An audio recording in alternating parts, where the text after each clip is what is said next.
गोटेक 2026च्या व्यासपीठावरून डॉक्टर सुरेश चव्हाणके यांनी गौसंरक्षण, गौसेवा आणि भारतीय संस्कृतीतील गायीचे महत्त्व यावर प्रभावी भाष्य केलं। गाय ही केवळ प्राणी नसून ती आरोग्यदायी आणि आध्यात्मिक उन्नती देणारी शक्ती आहे, असा ठाम संदेश त्यांनी दिला।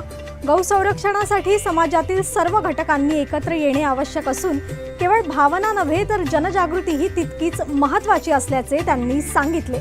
शहरी भागातही गौशाळांना मदत आणि संस्थांना सहकार्य करून प्रत्येक जण गौसेवेत सहभागी होऊ शकतो असे आवाहन त्यांनी केले।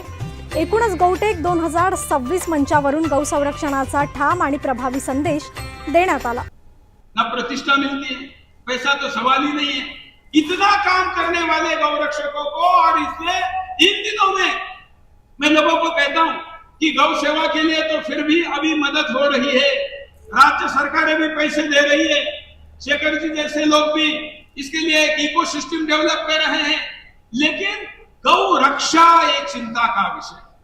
मुझे कथेरिया जी ने बताया कि कल गौ रक्षकों का भी अलग से कार्यक्रम यहाँ पर है, तो आप लोग और खास करके इस कार्यक्रम को सभागार से ज्यादा लोग टीवी पर और डिजिटल माध्यम से देखेंगे।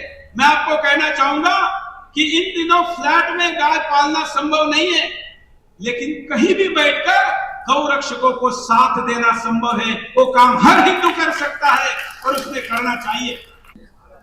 हम तो हमेशा कहते हैं कि जहाँ पर गाय है वहाँ कृष्ण है, और जहाँ कृष्ण है वहाँ सुदर्शन है, और इसलिए जहाँ पर भी ऐसा गाय का आयोजन होगा वहाँ पर हम रहेंगे ही, और इसलिए इस आयोजन को समर्थन देने पहुंचे हैं। विश्व के गो प्रेमियों को क्या आह्वान करेंगे आप? मैंने आज मंच से भी ये कहा कि अब एक ऐसा माहौल है जो बड़े शतकों बाद लौटा है। शायद शिव शाहीन में छत्रपति शिवाजी महाराज, या सतयुग में, सतयुग का तो पता नहीं, लेकिन उस युग में जो माहौल था उस माहौल की तरफ हम लोगों को गाय को लेकर जाने की स्थिति में अभी है, और उसका सही समय पे सही उपयोग अगर हम करते हैं तो वो स्वप्नवत जो चीज़ें संकल्पवत है वो पूरी हो सकती है, और गौटेक उसमें एक बड़ा माध्यम बनेगा। हम तो हमेशा कहते हैं कि जहाँ पर गाय है वहाँ कृष्ण है, और जहाँ कृष्ण है वहाँ सुदर्शन है, और इसलिए जहाँ पर भी ऐसा गाय का आयोजन होगा वहाँ पर हम रहेंगे ही, और इसलिए इस आयोजन को समर्थन देने पहुंचे हैं। विश्व के गो प्रेमियों को क्या आह्वान करेंगे आप?